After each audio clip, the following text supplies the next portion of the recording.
Hello, my name is Chris Keyack with Keyack Technology Solutions. In this video today, I'm going to showcase the power of leveraging a point cloud scan from existing conditions out on the job site, and then using custom tools that we've developed here for a client to rapidly input our miscellaneous metals railing, and then create shop drawings and bill materials for fabrication.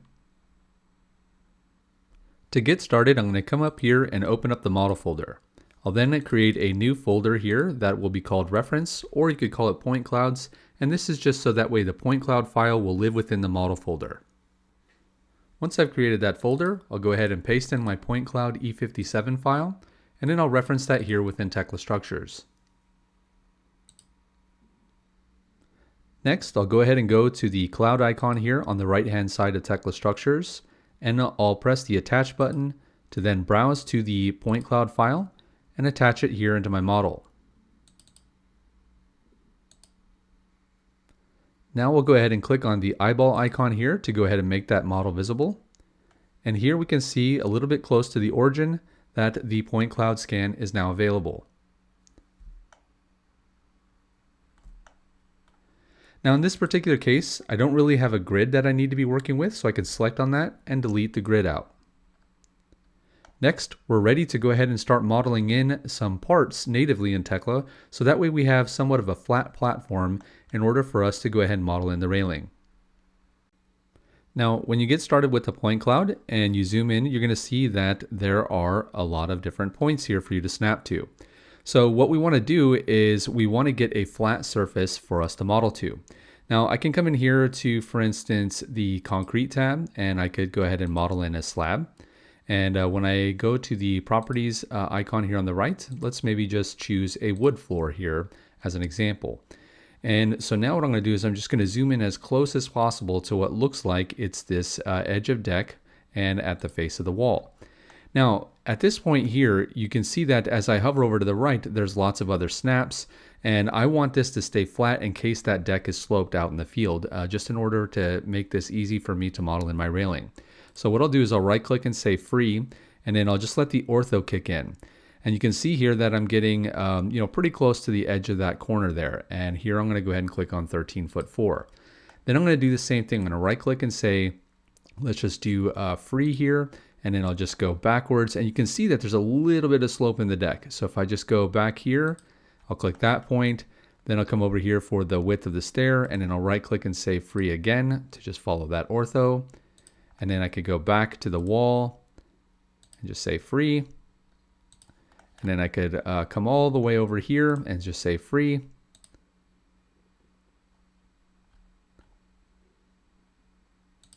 And then once I'm all done getting my input points in for that slab, I'll just go ahead and middle mouse button. I might be prompted here to expand the work area. So that'll fit that work area around the model. But there you can see that now I have a flat surface for me to work with. And then I could even temporarily just turn off the point cloud if I don't want to see that while I'm going ahead and modeling in my railing. Alright, so let's go ahead and go to the Applications and Components panel. We'll go underneath this particular customer's components group that I've created.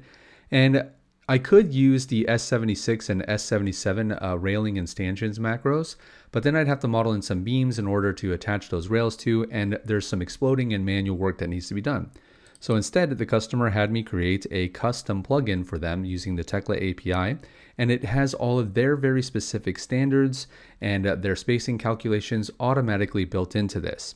So I've got the maximum distance between posts, the internal spacing here between the picket parts, and then I have the ability to control the part sizes and which custom components are used. Now, I'm just going to go ahead and look at these parameters here, and I do want to have an offset from the start point of the wall to the center line of the post, as well as away from the corner of the deck, and then even offset from the edge of the deck here. So I'll apply those settings, and I'll just pick my start point here, and then I'll pick my end point, and then there's no other posts for me to attach to, like in a previous rail, so I'll just middle mouse button, and here within a few seconds, we're going to see that that rail has now been put in. Now what I'm going to do is I'm just going to go ahead and do the same thing here. I'm going to pick this back point, I'll pick the corner point, and then I'll pick this post because I want to attach the second line of rail at this turn or this transition to that post. I'll then middle mouse button, and here we can see that that rail has now been placed. Now it looks like it's out, the offset's the wrong direction. So what I'll do is I'll select on this and I'll just type in -4 and I'll say modify. And when I do that, you'll see here that it not only moves the rail over, but it actually will see that it needs to attach to that existing post that I had selected. And here we can see that field attachment. So here you'll see that these are going to be screwed in with this attachment, and you'll see that the plugin automatically breaks this up into the assemblies that the customer wants. So I'll change my selection down here to select assemblies, and you'll see that that is a rail, and that post is attached to that, and then there's the end cap plates there that are going to screw to the other post. Here you can see that this has a single post and then is field attached, and then this is the starter rail piece here that has two posts attached to it that will first be erected, and then the other pieces will then attach to that. Next, I'll go ahead and create some views here in the model for me to make my erection drawings from. I'll go up to the View tab, and then I'll go to New View, On Plane, and I'll pick on the top of that slab. Here it then generates a plan view and changes the work plane for me to that particular view. I'm going to go ahead and switch the work plane back to global. And here we'll see that the name of this view is just called the name of the contour plate. And it's a temporary view because it has parentheses around it. So I'm just going to go ahead and load this view properties by double clicking on the background. And I'll load up plan view here. And here we can just see that this says top view. And I can say top view at deck, for example.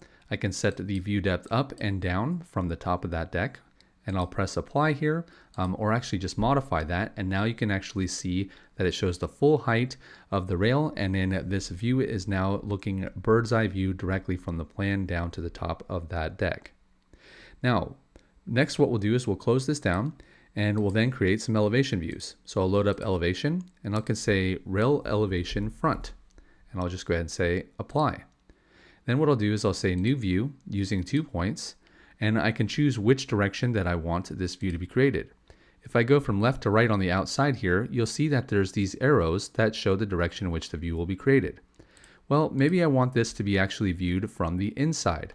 So basically the direction that the field is going to put these up. So I'll just say new view using 2 points. I'll have these settings applied here, and then I'll pick from this direction. And you'll see that this is going to be looking from the deck towards the outside of the backyard. So I'll go ahead and click that. And here we can see that now that view has been created. Now you'll see that the work area might be a little bit bigger than that's required. So we'll just go to work area using 2 points, and I'll pick these 2 points here around this area. And then this will shrink basically the visible work area size for when I put this onto a drawing. Now I would repeat this process here for the side. So I'll just say rail elevation side, press apply and OK. I can close this view down here. And again, we'll just orientate ourselves so we're looking on the deck itself. And I'll say new view using 2 points. I'll go from this corner. And honestly, you don't have to go all the way across. As long as I pick 2 points along that edge, then it's going to create that view. We'll interrupt. We'll say work area using 2 points and just select around that area that we want to see. And then now we have this rail elevation side view. So now when I go to my views list, you can see that I have our 3D view, we have our elevation front, elevation side, and our top view at deck for us to be able to make our erection drawings. Now, before we start creating drawings, we need to go ahead and assign piece marks to all these pieces in the model. And before I do that, I'm just going to check and make sure that all of these again are attached correctly as assemblies the way that I want them to be.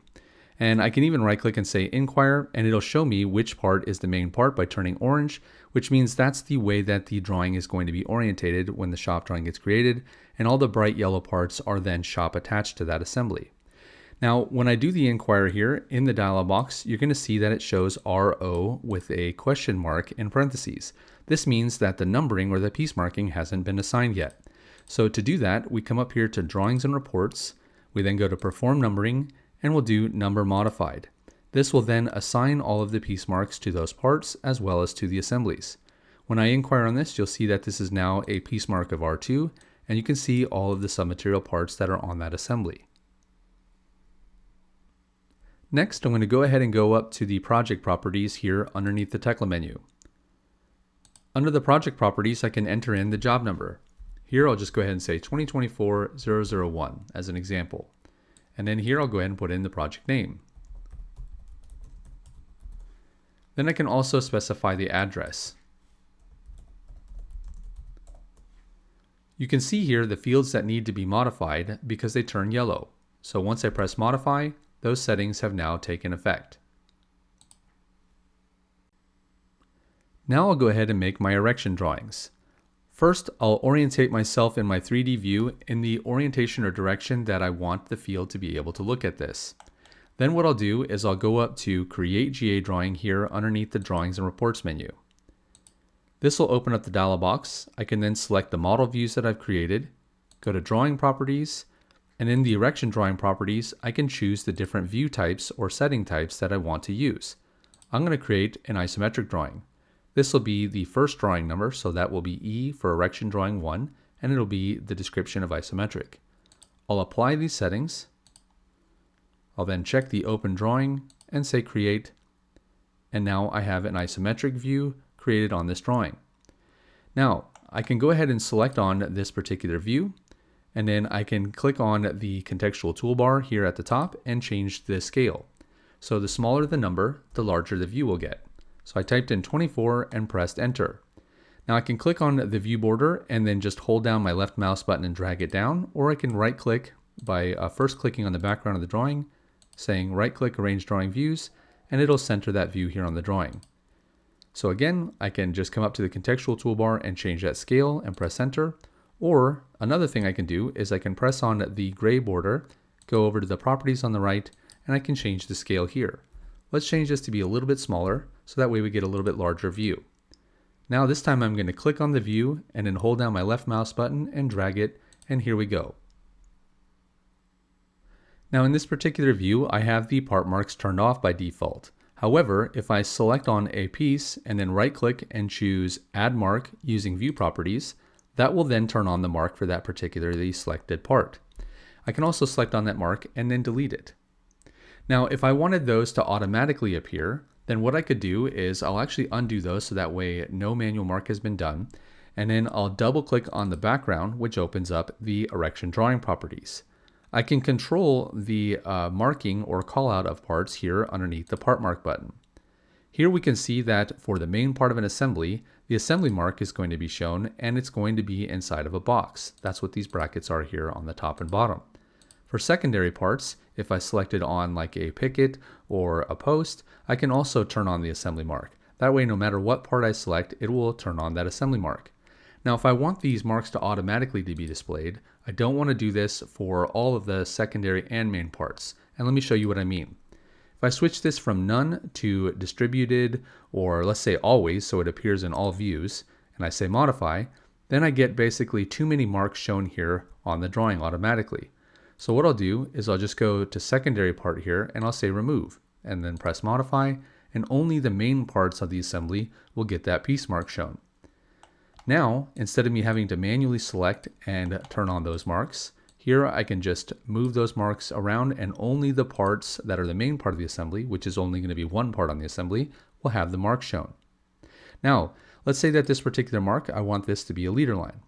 I can change that at the drawing level, or I can just double click on that individual mark, go over to the properties pane on the right, and I can see here that I can force this to a leader line option and press modify, and now that is showing a leader line. Then I can also delete any marks here, for instance, on the wood floor. So I'll just go ahead and delete that out.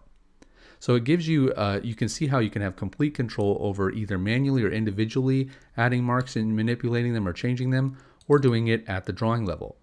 Now, let's say that we want these piece marks to be on by default. What we'll do is we'll save these settings and overwrite the isometric settings. Now this is saved into my model attributes folder. If I go up to the Tekla menu and go to Open Model Folder, then go to the Attributes folder, sort by date modified, we'll see that there's a series of files that are stored with those specific settings that we just saved away.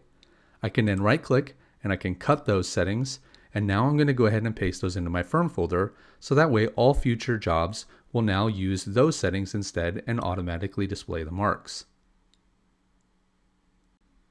So now here I've browsed to my firm folder, and I'll right click and paste and replace any existing files that I had with the same name. And by cutting those files out of the model attributes folder and pasting them into the firm folder, I now am assured that it's reading from the firm folder. If you leave settings in the model attributes folder and the files have the same name as settings in your firm folder, The model attributes folder is more important in the search order from Tekla. So that's why we cut the files and we pasted them here into the firm folder. Now let's go ahead and close this drawing by coming up here to the upper right hand corner at the window menu and choosing the small X here at the upper right hand corner. Don't press the large X because that will close down the entire session of Tekla Structures.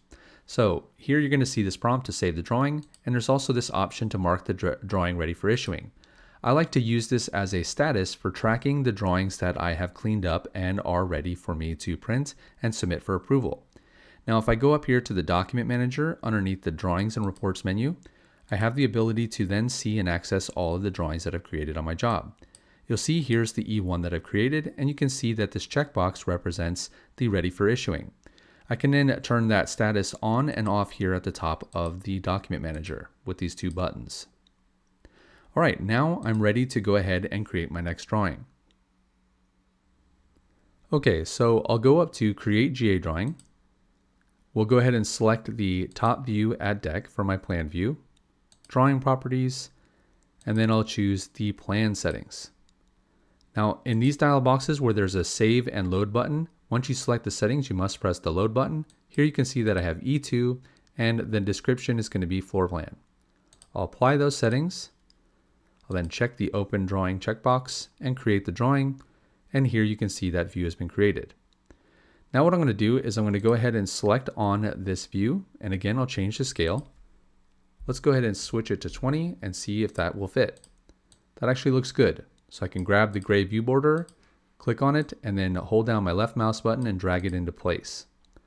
Now again here I have this where the marks are not showing for those main parts, but here I've got the floor slab showing. So I'm actually going to delete that out. And then I can just manually select on whichever parts here that I want to add the marks for. So I'll just go ahead and select on these three rails, and then I'll right click and say add mark using view properties. Now in this particular case here, I've got a content not defined. So that means there's something that's not defined at the drawing level for those part marks. Now I could just double click on this and then look and see if there's a setting in here already with a piece mark or information that I want to use. Or what I can do is I can come into the properties and I can remove that content not defined and say add, and then I can type in, for instance here, assembly position, or I can just choose the option down here on the bottom, press modify, and then now you'll see that that mark is shown. However, I don't want to have to do that work manually. So I'm going to undo back until I get to the main drawing properties level here, and I'll just double click on the background. We'll go to part mark, and let's go see why, for instance here, our parts aren't showing. So I'm going to just go ahead and see that here the main part should be displaying the assembly position. And then it should actually be showing the assembly mark always. Now let's go to secondary part. When I go to secondary part, this is actually the reason why I'm not seeing anything here. On the secondary part, I can see that there's no mark, and so when I selected on some parts here, I must have selected some secondary parts and nothing was then shown. However, I do need to find out why, for instance, the main part was not shown when the always is the option here. Oftentimes the culprit can be something related here into the part mark. Now in this particular case, this is concrete, and so that should not be actually hiding out any of the marks. In fact, I've got this wood floor is actually displaying here. And so I need to find out what it is and that is preventing the marks for the steel to show up. So let's go to our filter and see if there's any filters. I don't see any filters here, so it's just filtering related to bolts. So let me look at the concrete filter and see if there's anything in here that is related to that. Now this says material type equals concrete, and the material name does not equal grout. That's not the case in here, so the next culprit might be that the work area might not be showing the top rail, which is the main part. So I'm going to click on this and I'm just going to check my depth up and my depth down, and that's the culprit. So here I can see my depth up is not large enough. So I'll just go ahead and type in 6 foot as an example here. And there you go. Once I change that, you can actually see that all the railing marks are shown. So this goes back to how I actually created the model view, and I needed to change the view depth to be a little bit larger than what the surface view created for me, so that way it would show the top rail or the main part of the assembly, so that way the marks would appear. But now here we can see the marks are automatically displayed. I can delete out the floor mark since that's not really needed, and now I'm in good shape. I'll go ahead and close this drawing down. I'll mark it ready for issuing, and I'll save the drawing. Now I'm going to go ahead and create my elevation views. I'll go to Drawings and Reports. I'll then go to Create GA Drawing. And this time I'm going to select multiple views at the same time by holding down Control. I'll then go to the Drawing Properties. I'll choose the Elevation Drawing Properties. Press Load. You'll see that this is E3 and then the description of the drawing. I'll press the Apply button at the bottom and OK. I'll check the checkbox to open up the drawing. Once I press the Create button, the drawing will be created and then it will be opened. Now I can select on these two views at the same time, come up here to the contextual toolbar and change this to 20 and hit Enter. Now if I just click on the background, then right click and choose Arrange Drawing Views, it will then organize and sort those views. And here you can see that now I have those displayed and automatically shown. Now just like before, if I just double click on the background and go to Part Mark, I can then control here to automatically show the marks rather than me manually selecting them and adding the mark. So again, before, if I click on a part, right click and say Add Mark using View Properties, it'll show that mark for that particular piece. But if I want this to be automatic, then what I can do is I can switch this to Always. Then here on Secondary Part, I'll just select on this content here and remove that. And then on the main part, I'll only have that shown. I'll then press Modify, and then I'll say OK.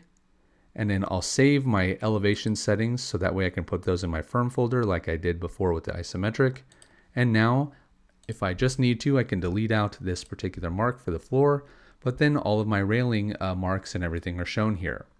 Now again, if I want to, I can select on these particular marks and I can just change them to leader line and force them to be leader line if I want to. And then here you can see how the different marks are associated to each other and the different views.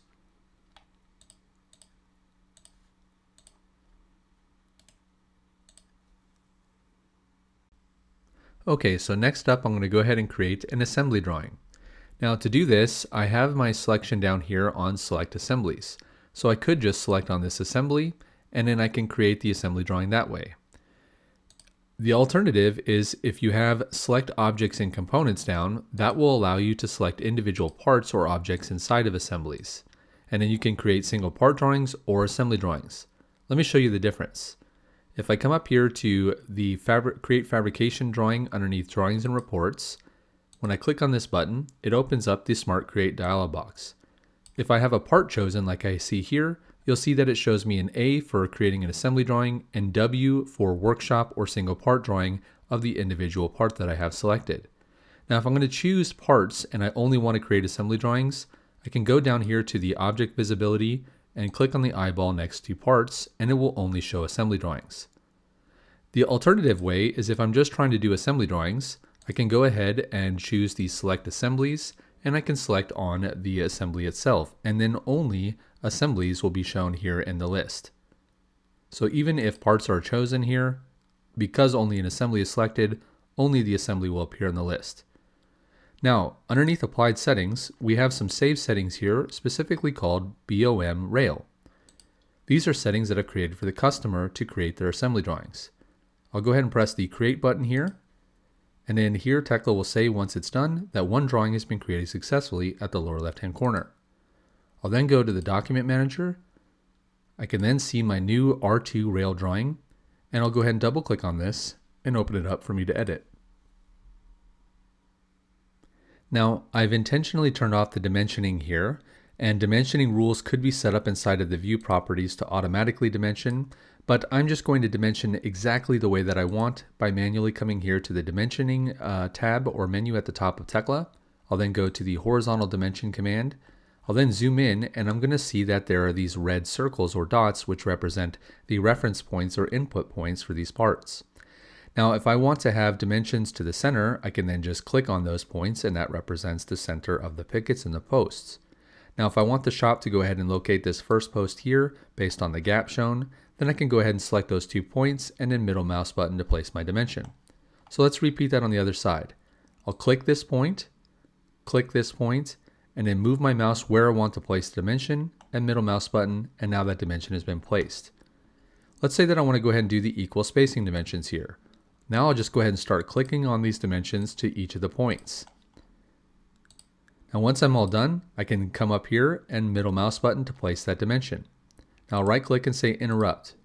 Another way to add additional dimension points is selecting a dimension set and then right clicking and choosing add dimension point. You can also remove dimensions. Let's go ahead and say add dimension point, and then now I can zoom in here and I can click on those red points and you'll see that the additional dimensions get applied to that dimension set.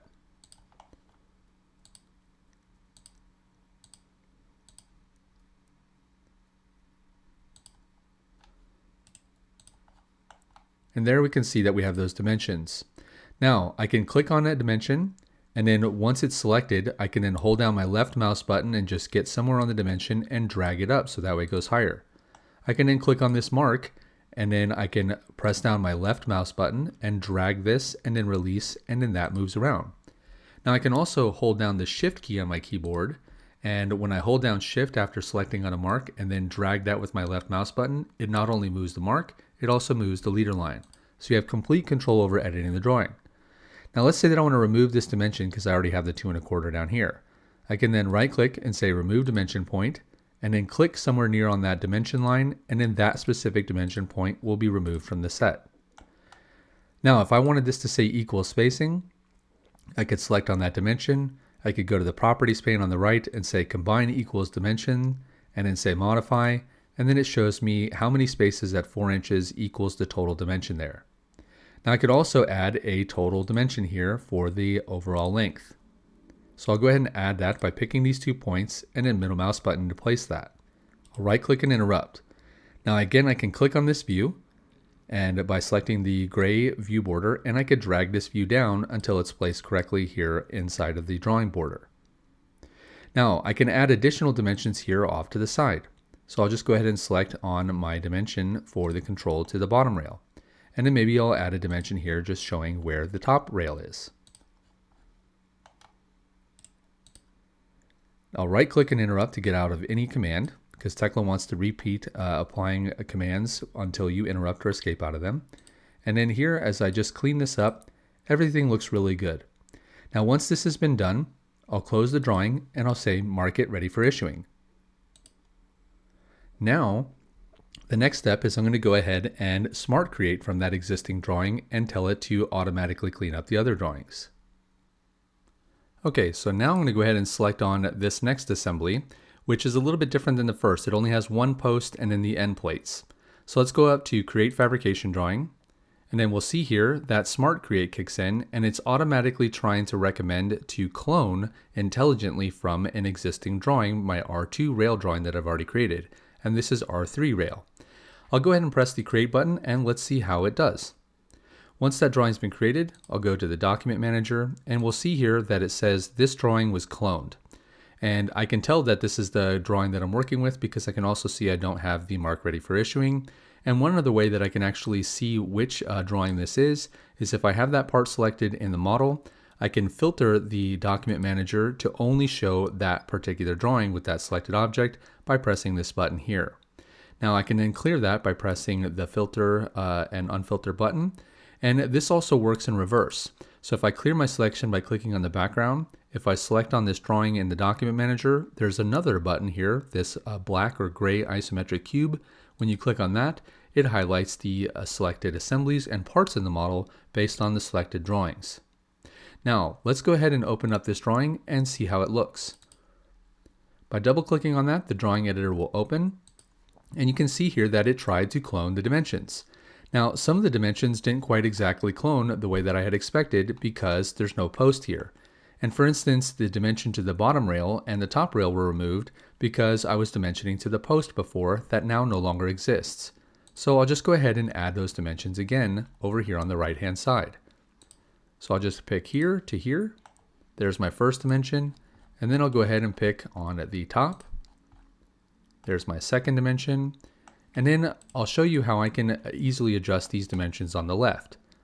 I'll click on this dimension, and then I can click on the grip, and when you highlight that grip, now you can drag that grip to the point where you want that dimension.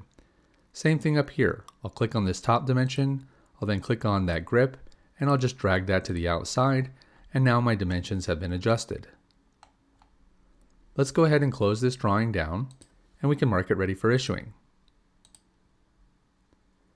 Now, I can also go and do the last assembly here. So I'll select on this, I'll then go to Create Fabrication Drawing, and you'll see this time that it's recommending that this assembly be cloned from R2 instead of R3 because it's closer in the type of assembly with only one post and then the end plates on the other side. And so I'll just go ahead and say Create, and let's see how that looks. Once the drawing's been created, I'll go to the Document Manager. I can see here that this is the R1 drawing that's been cloned. I'll go ahead and open that up. And you can see that the clone is pretty good here. Looks like I've got my dimensions on the post itself. And it looks like on the right-hand side, I might have to just move a couple of these dimensions again. So I'll just click on the dimension, click on the grip, and then move that. I'll click on this one here, and then I'll just drag that over. I'll click on this particular dimension, select on the grip, and then just drag it. And then here, if this one is missing, I can click on this, and I can right-click and say Add Dimension Point. And then it adds that additional dimension here to the overall. Now here you're going to see that it just shows a change cloud symbol from the existing drawing because this part is a little bit different. In this particular case, the mark is different, so it's just telling me that there's a difference between the original drawing that it cloned from, or that something has changed in the model since the last time I was in this drawing. Now those clouds won't print out, they're just there for your reference. So I can go to Drawing, Remove, All Change Symbols, and then those clouds and markups will go away. Now there we go. We have a completed set of drawings here for us to go ahead and release to the shop. Now, if for some reason the automatic Smart Create or the clone doesn't look very good and you're spending more time cleaning up the clone, you can always go back and double click on the background of the drawing. You can then go to the View Creation node here in the tree view.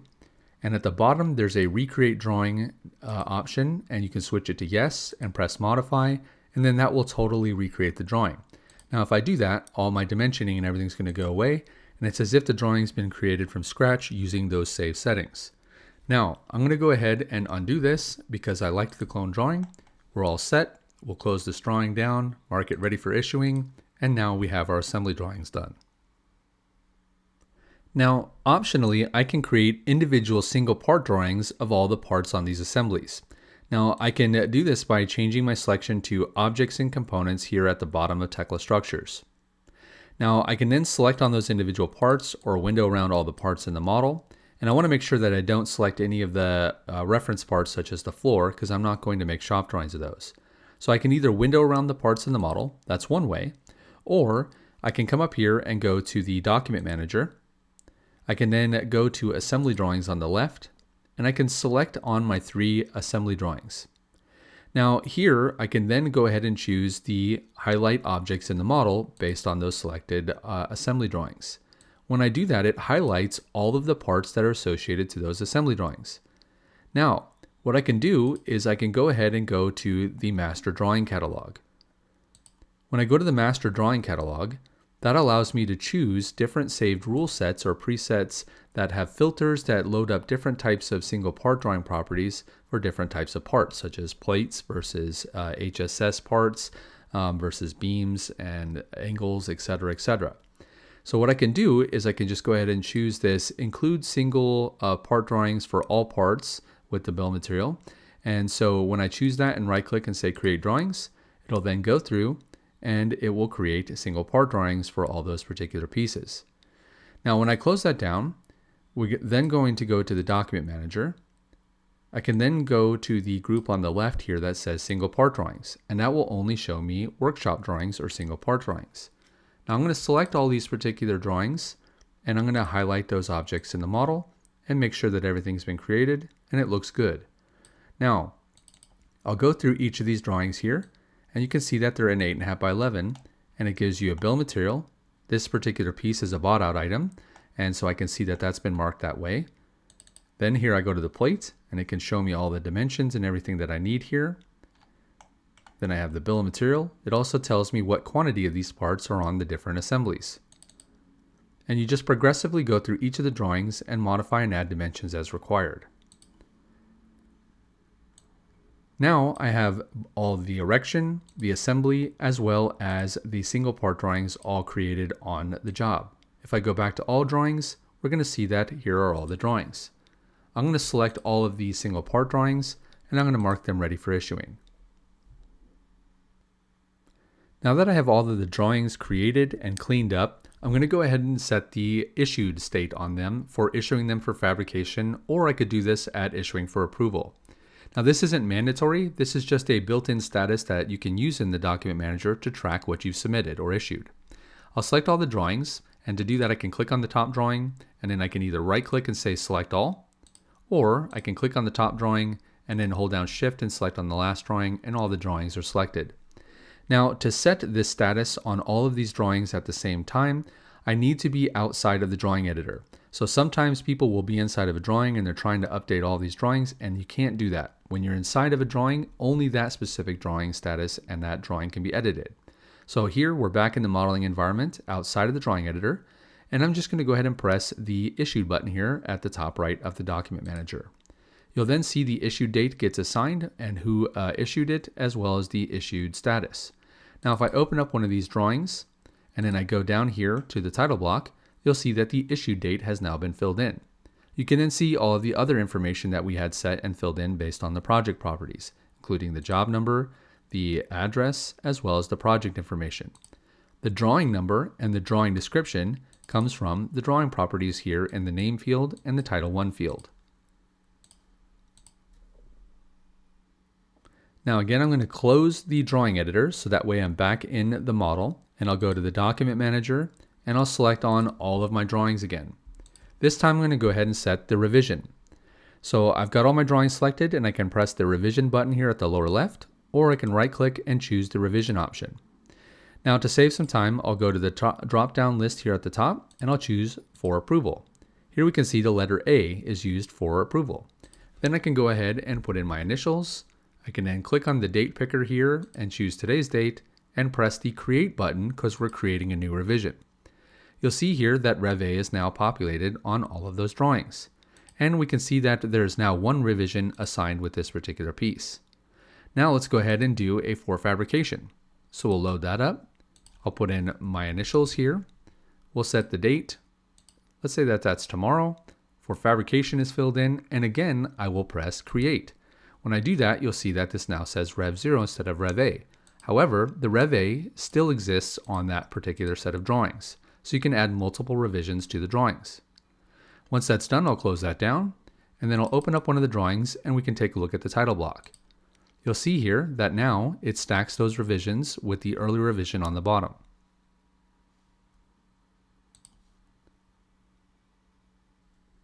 Now let's go ahead and print all of our drawings to PDF. We'll go to the document manager, we'll then select all of our drawings, and we want to make sure again that we're outside of the drawing editor. We're in the modeling environment and no drawings are open. That way we can print all of these drawings at one time. We'll then go to the print button here at the lower left, or I can right click and I can choose the print option. This will then bring up the print dialog box. Now if I click here in the middle, we can see that it'll give us a preview of each of the drawings. And then you can press the next button or the previous button to see those and verify everything looks okay. Now here we can change between color and black and white. And then we can also choose a couple of options here, such as making a PDF binder of all of our drawings, which is what this output to single file does. Or I can uncheck this and it'll output and create individual PDF files for each drawing. Here I'm going to go ahead and choose this open folder when finished option. By default, it prints the PDFs into the plot file subfolder of the model folder. I'll go ahead and say print, and it'll go through and print those drawings individually, and then it'll open up the folder once it's done. Here you can see assembly drawings are prefixed with the word assembly, part drawings are prefixed with the word part, and then our erection drawings are just the running E1, E2, and E3. Now let's print this again, but this time we're going to go ahead and create the single file or the binder. Here we can name that binder, and we'll just go ahead and say print. Once that's done, it'll open up, and here we can see that this is all grouped together as one single PDF binder. Now let's go ahead and generate some bill of material reports from the parts in the model. To do this, we'll go up to the document manager and I can select all of my assembly drawings. So I'll go to assembly drawings here. I'll then just choose the option to select on these assembly drawings. I'll highlight the parts in the model based on those drawings. And here you can see that those are the parts that I want to make my reports from. I'll then go to the reports button here that's on the drawings and reports menu. When I do that, it'll open up a dialog box. I can then go ahead and choose some of the different reports that I want to include for purchasing. The first one here is there's a 350 assembly list. When I select on this and choose Create from Selected, it generates a report and tells me all of the different assemblies as well as the weight and the quantities of those assemblies on the job. This can be very useful for your shipping list. Then there's an assembly list bill of material. This is basically like seeing the bill of material that you would see on your shop drawings, but just in a report form. So it tells you the assembly and then all of the submaterial parts and quantities required on that particular piece mark. Then there's also the 350 bolt list. When you run this, and here we'll just need to select all of our objects again. So I'll just window around that and we'll say Create from Selected. And here it'll actually show us all of the screws that we have required here for our particular parts and attachments in the model. Then we also have another report, which is the 350 material list. When we select on that, that gives us basically a cut list of different parts that we can use for ordering and seeing how many different profiles and part types for that particular part type that we need. The last one is the 650 bolt point-to-point list. This may not be necessarily required here since there's pretty standard screws that are just required between the assemblies. But if I select on this and say Create from Selected, here it'll actually tell us which quantity and types of screws are required in attaching different piece marks or different assemblies to each other. All of these reports are created inside of the Reports subfolder of the model folder. So if we go to Open Model Folder here under the Tekla menu, then go to the Reports folder, you can see all of these XSR reports. XSR just stands for XSteel Report. You can actually double click on this and open it with Notepad in order to view that because it's just a text file. You can also rename these files instead of XSR to just be TXT so that way they open in Notepad, or you can also print them out and print them to PDF and save them as required. Now we're going to go ahead and export some CNC files which can be used by fabrication equipment on the shop floor. To do this, we'll go up to the Tekla menu at the upper left-hand corner. We'll then go to Export, and we'll choose the NC Files option. We'll then check these checkboxes, so that way these rules will be looked at in creating files for different profile types.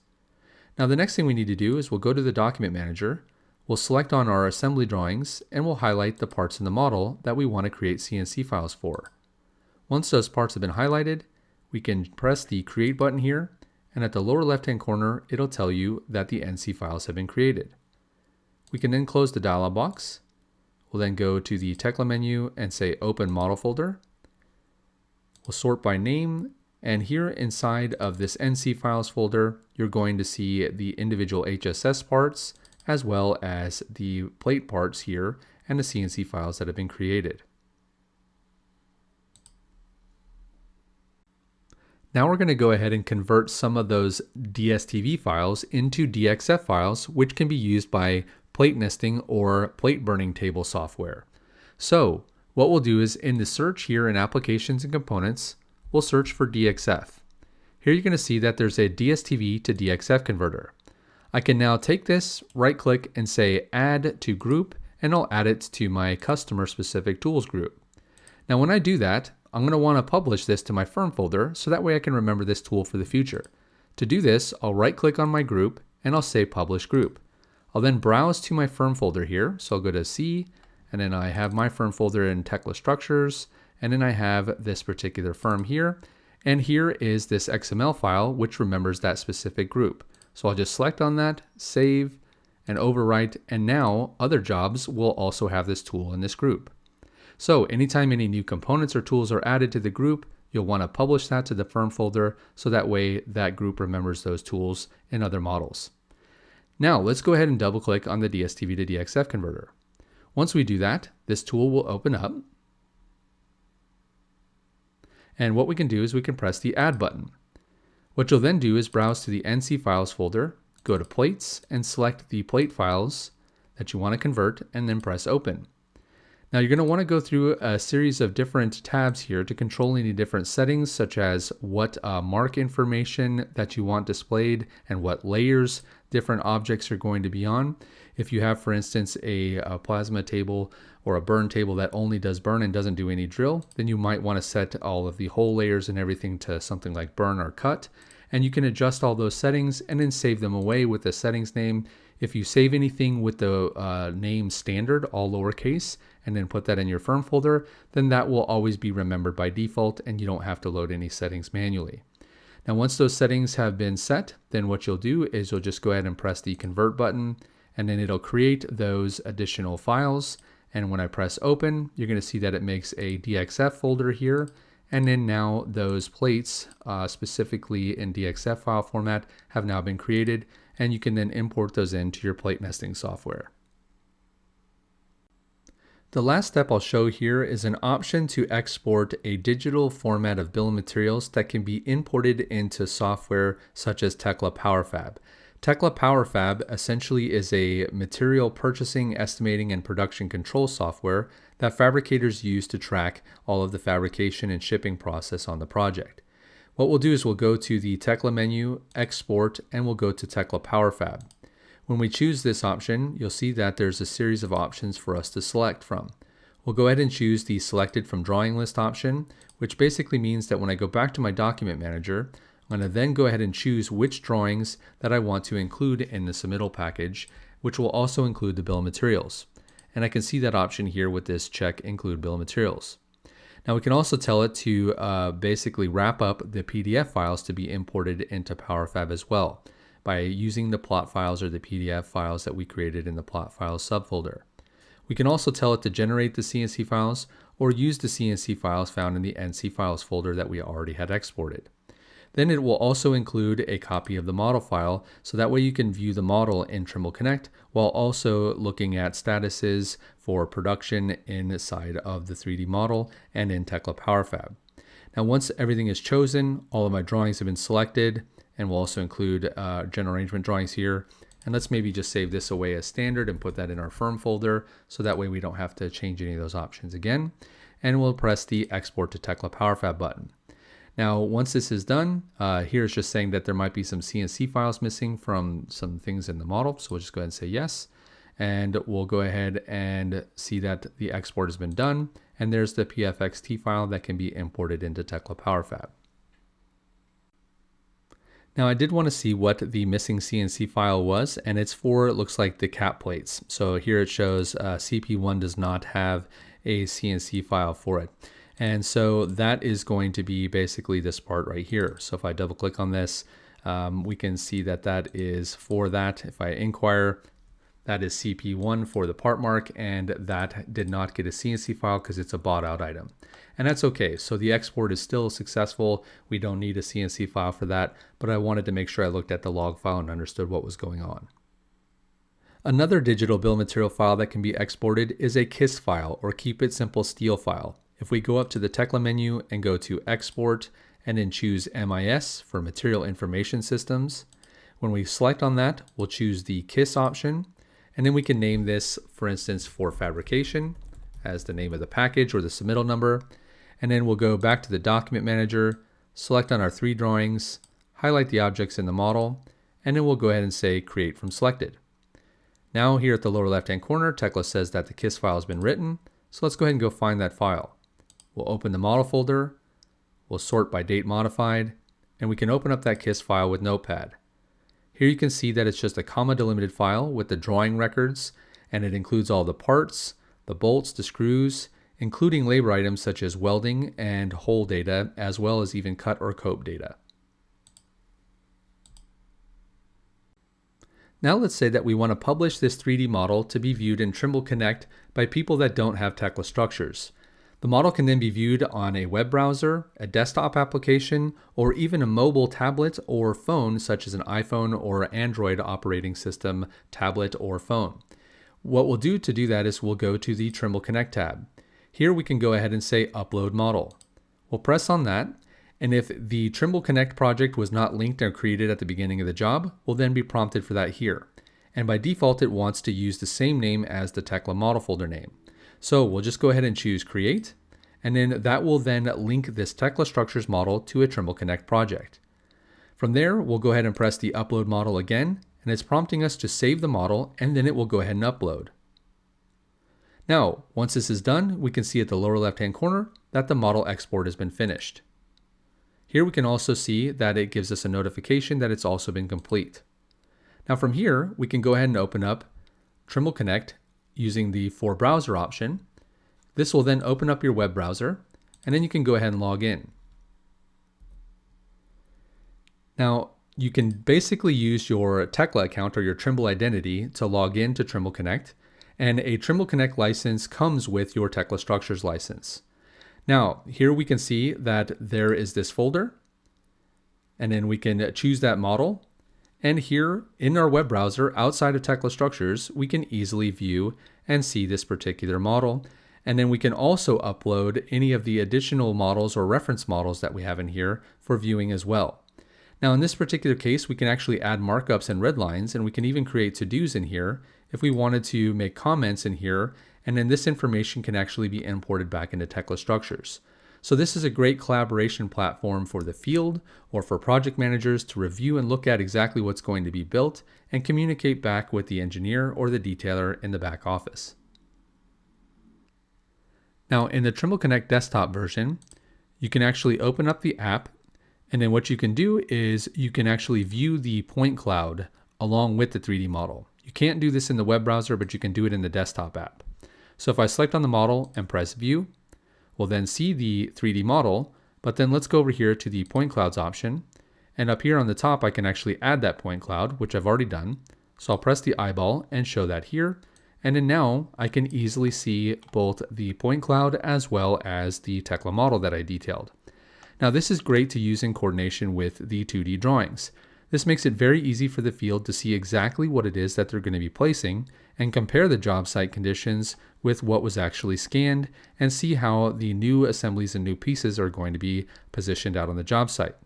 Now, if I come up here to select assembly at the top left, then I can go ahead and double click on one of these assemblies, and it gives me particular properties and information about that, including the piece mark. So even without the erection drawings, I can see exactly which piece goes in which location here in the project. And as you're getting started, I recommend creating a copy of this detailing checklist that'll allow you to go through each of the key steps that we just demonstrated here, so that way you can execute your project in the correct chronological order. Thanks again for watching this training demonstration on creating miscellaneous metals using point clouds and Tekla Structures. Again, my name is Keyack, and I am a Tekla Structures trainer, administrator, as well as custom development programmer on top of Tekla Structures. And I've been working with Tekla for over 20 years, helping clients get started and get through the learning curve. If you're in need of any training or help or customization, please feel free to reach out to me.